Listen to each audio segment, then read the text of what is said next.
So I've been putting off this video for months now. I started this project back in May, and yeah, there was problems, and didn't come out exactly as soon as I wanted.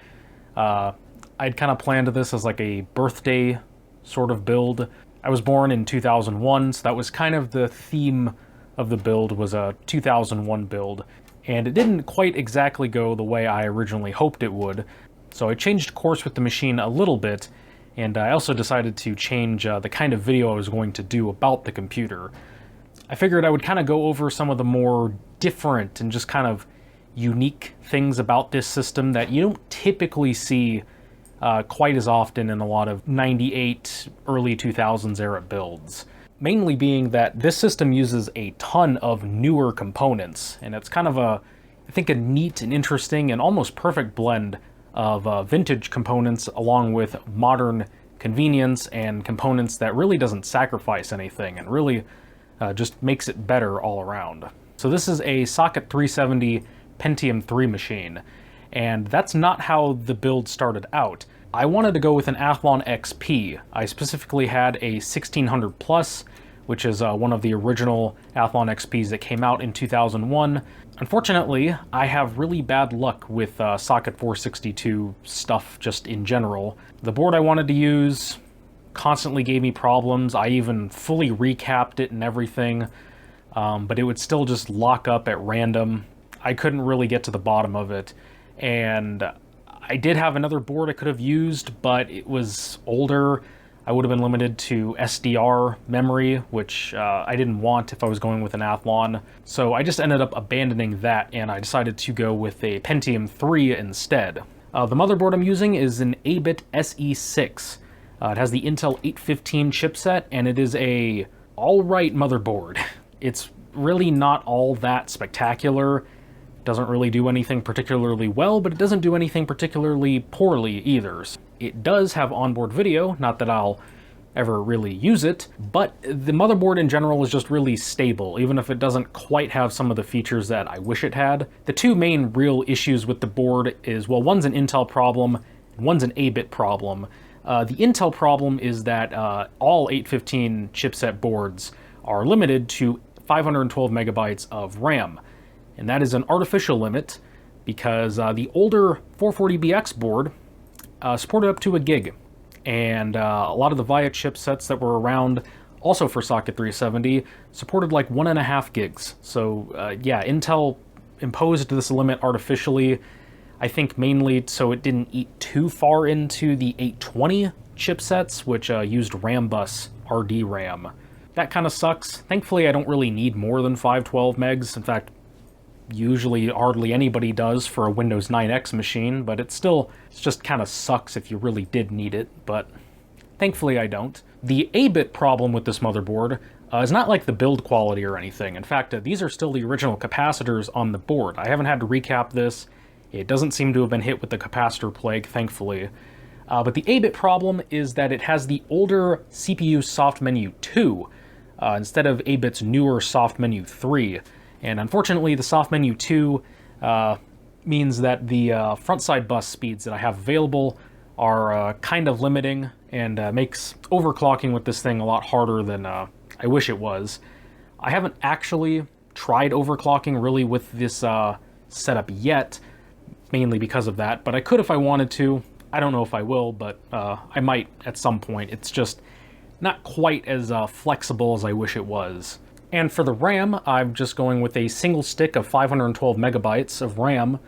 This technically also counts as kind of not really a modern component, but one of the newer components, because I got this stuff new old stock, and the date codes, depending on how you interpret the date codes, is either the 9th week of 2008 or the 8th week of 2009, maybe August 09 or September 08. I don't know, you take your pick on how you interpret that. But still, I had no idea that they were making PC 133 RAM that late, but apparently they were. And I also bought this because a guy on Vogons tested a various assortment of PC 133 memory modules, and these scored as some of the best and most stable that he had. They clocked like over 200 megahertz and were still stable. That is crazy. And even at 133 megahertz, these have really good timings. They run at CL2. All the other timings are about as low as they go for PC 133, so that's really nice. I'm really happy with this memory. I don't know if I'd recommend you buy it anymore because I think the price has gone up on eBay recently, but if you can find some of it that isn't too expensive, yeah, definitely go for it. I can definitely recommend it. As for the actual Pentium 3 in here, I'm actually using a specially modified 1266 megahertz Pentium III-S with the Tualatin core. That is different than a Coppermine Pentium 3 in several ways. It's 130 nanometers instead of 180. It has 512K of L2 cache instead of 256. And of course it's just clocked higher. No Coppermines ever went to that high of a speed. And of course everyone is very familiar with the 1.4 gigahertz Pentium III-S. That's like the holy grail, most desirable one. Now, I said that it was specially modified, and the reason that it's modified is that the SE6 does not actually support Tualatin processors. When the Tualatins came out, Intel changed the voltage signaling for some reason, and it basically made them incompatible with virtually every older Socket 370 motherboard. So your only real options are either you go out of your way to find one of the very expensive now and kind of hard to find boards that are actually compatible with them, or, as some people have figured out, you can actually modify the CPU itself to be able to work in a standard Socket 370 board.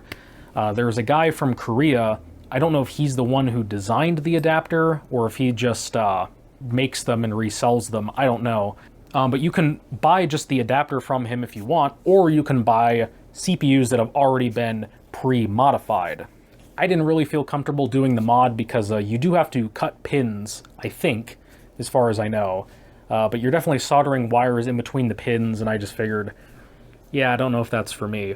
He has two different versions available. He actually has a Celeron that's clocked at 1.4 gigahertz, and realistically, in terms of raw gaming performance, that's probably the one I should have went with, but I just really wanted a Tualatin Pentium III-S, so I went with the 1266, and that's honestly pretty good. It's very fast, noticeably faster than a Coppermine chip, so I'm pretty happy with it.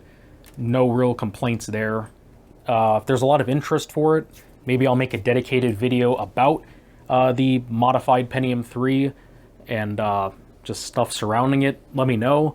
The one thing I will say though is you have to be very careful when you're mounting the heatsink, because the socket adapter adds like a millimeter or two of extra height, and on top of that, all of the Tualatins have a heat spreader on the die, so you have to be really careful with standard Socket 370 coolers. You'll probably need to bend some of the tension out of the heatsink clip before you put it on, so that's something you definitely have to watch out for. You don't want to accidentally snap off the tabs on your socket, because that's not going to be a good day. The GPU is a GeForce 3. No, I did not forget to say any model number. It is the GeForce 3, because that's how Nvidia launched it, as just the GeForce 3. I actually have a sticker for the GeForce 3 that I've had around for a little while. It's a Geek and Spiel sticker. It's not like an original or something. I don't know if Nvidia ever actually had these. Maybe they did. I don't know. GeForce 3 came out in early 2001, and it was pretty impressive when it came out. Not really in terms of raw speed, but more so the graphics evolution that it brought about and represented. Now, this wasn't all Nvidia's doing. ATI did technically have some of this technology beforehand, but their technology didn't get ratified into DirectX 8. Nvidia's did, so, and those technologies being programmable vertex and pixel shaders. Those were very important for the future of graphics going forward, and they pretty much defined the look of early mid-2000s games. And on top of that, I also really like the GeForce 3 because the original Xbox's GPU is based on a GeForce 3. Technically, it's a weird hybrid between a GeForce 3 and a GeForce 4, but I think it's slightly closer to a GeForce 3. My card was made by Lead Tech, released under their Winfast brand. It only has 64 megabytes of RAM, but it's not a big deal for me and the games that I'm running, and I'm very happy with the performance. Haven't really actually played any DirectX 8 games on it, but I could. I probably should. And the sound card, which is really the last vintage component in here, it's just a Sound Blaster Live. I think it's a Live 5.1.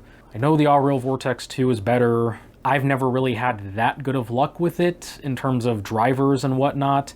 And the SB Live I've always just found is way easier to get set up in my experience. In fact, I'm actually using the newer Audigy 2 drivers that came out, I think, in like 2004.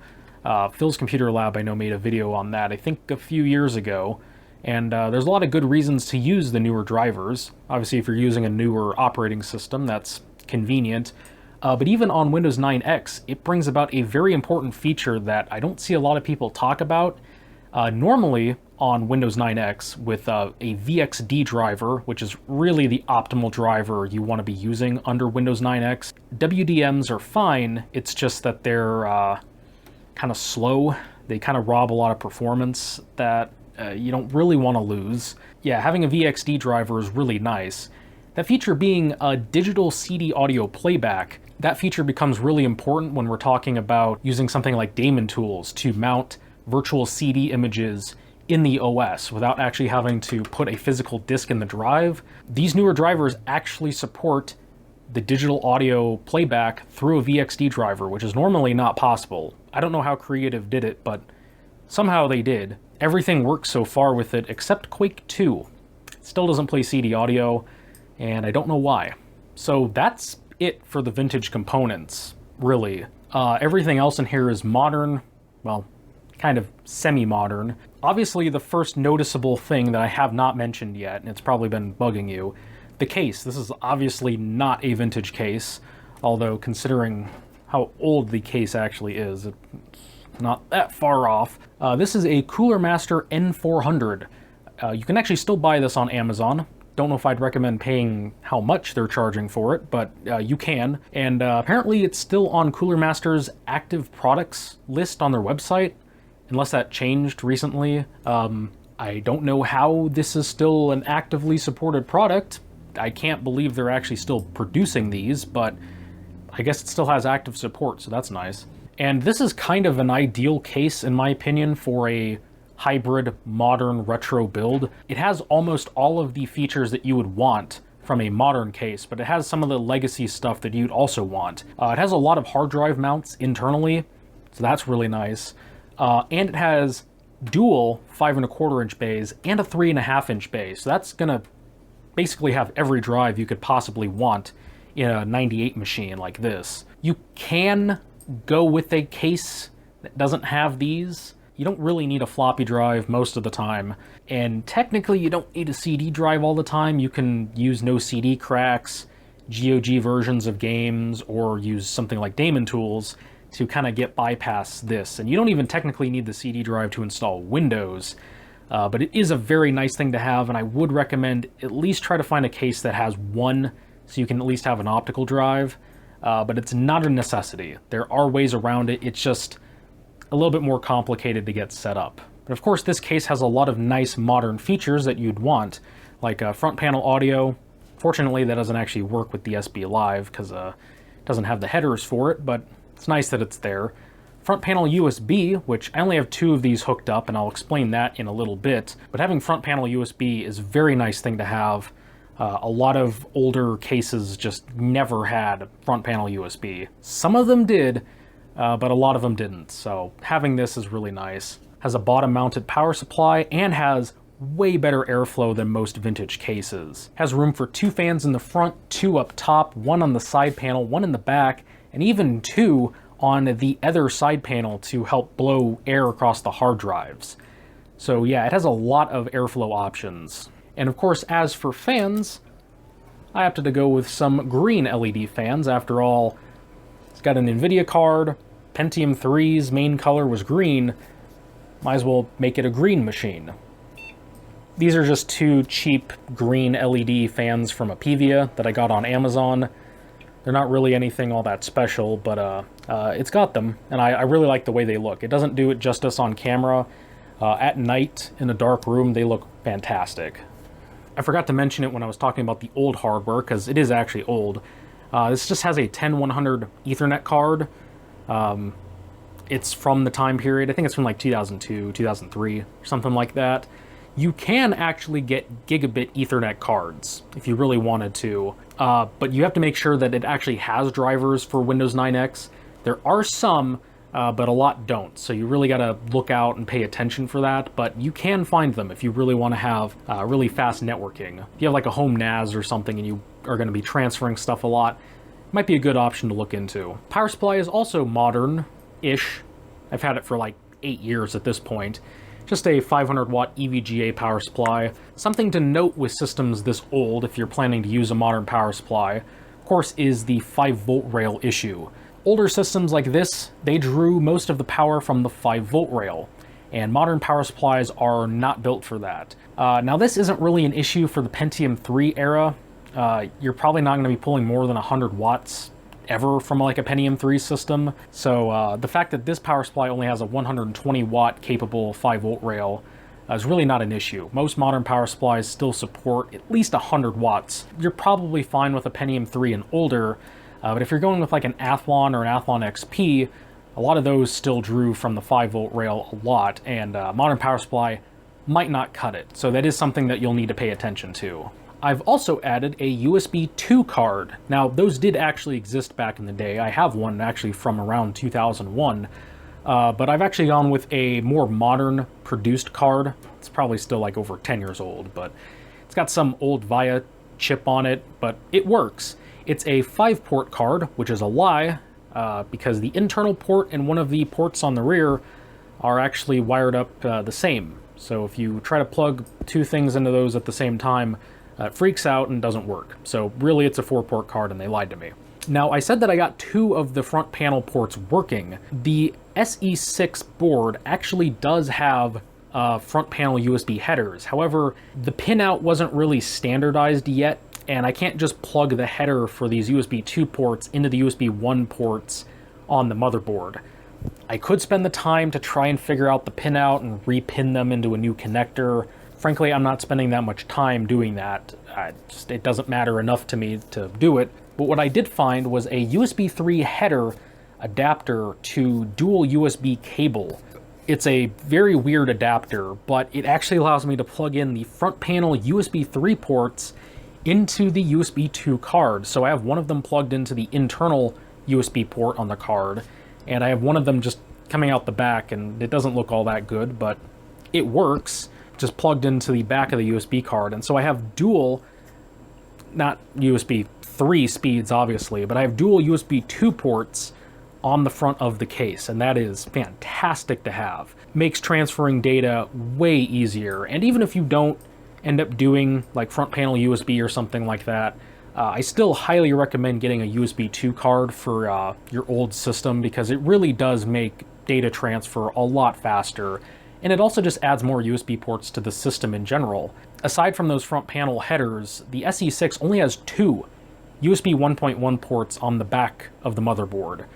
And that's enough for a mouse and a keyboard, and that's kind of it. Not to mention they're slow. So adding more USB ports that are a lot faster is a really nice thing to have. And I've also gone with a native SATA SSD. Yes, this is running natively over SATA as the main hard drive of the system.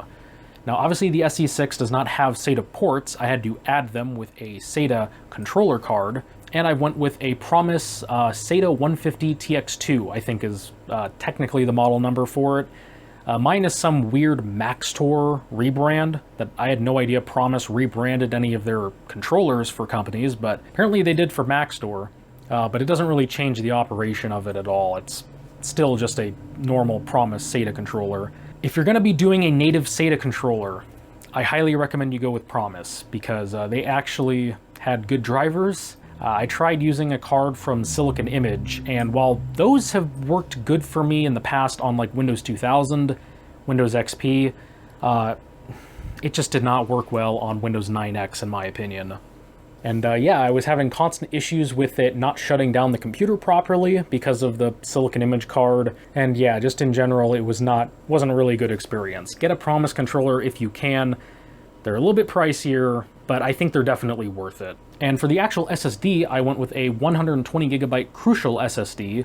I think it's like an industrial kind of SSD or something like that, but it works really well. It's 120 gigabytes, which is basically the maximum you can really use on Windows 9X. So all in all, this system is like the perfect blend of modern convenience and speed with the full retro experience, other than just visually. But I mean, visually, I think the system still looks quite nice. And as for the actual like OS and everything, well, I've been saying Windows 9X, so you're probably thinking, oh, Windows 98. No, I went with Windows ME. I even have the full boxed version of Windows ME. Now, personally, I don't think that the hate that Windows ME gets is totally justified. Some of it is, yes. Should have it existed? No, it should not have. They shouldn't have released another 9X version. But I think the actual product itself really isn't that bad. It was just hardware at the time kind of sucked, and it's still an OS based on Windows 9X. In my opinion, Windows 9X was kind of always a bad OS and kernel. Honestly, I've had more issues with Windows 95 and 98 than I have so far with Windows ME on this machine. I've not had a single, not one blue screen on this computer, and I've been using this computer for about 2 months now. No issues whatsoever. It's fantastic, and it brings about some really nice features.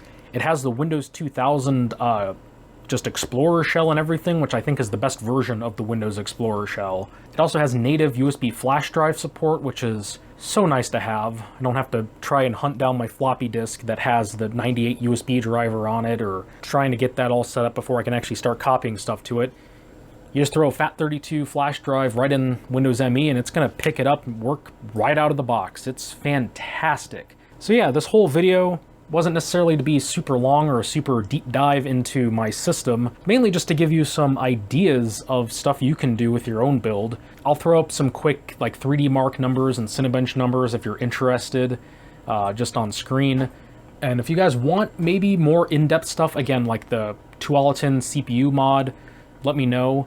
But yeah, I just wanted to give you some ideas of stuff that you can do with your own build, make it a little bit different. You don't have to do exactly the same stuff I did, but just some ideas and stuff you might not always think of when you're looking to build a Windows 98 or ME machine in this case. If you want to do a native SATA drive, go for it. Give ME a shot, because there's a good chance that it might actually serve you really well. Or it might be a horrible mess. It could be that too. But yeah, try stuff out. I know Phil's Computer Lab has a video on, he calls them time machines, although he typically goes more all newer components. I personally really like this blend of retro stuff with the modern stuff perfectly coexisting. Like, this is, hands down, probably one of my favorite builds I've done, other than the cable management. That is the one thing that I wish was better about the system. But it doesn't have a side panel window, so it's not a big deal. I just wish the case had better cable management options, and that the 20-pin ATX connector wasn't by the rear I/O. Thanks, Abit. But yeah, other than that, I have no complaints with the system. Hopefully you guys are inspired a little bit by this build. Just go wild, do something weird. If you want to put RGB in your system, I guess go ahead. I'm not the biggest fan of RGB. Personally, I like just one of the RG or B at a time, but if you want the rainbow vomit, go right ahead. So thank you guys for watching, and I'll see you guys in the next one.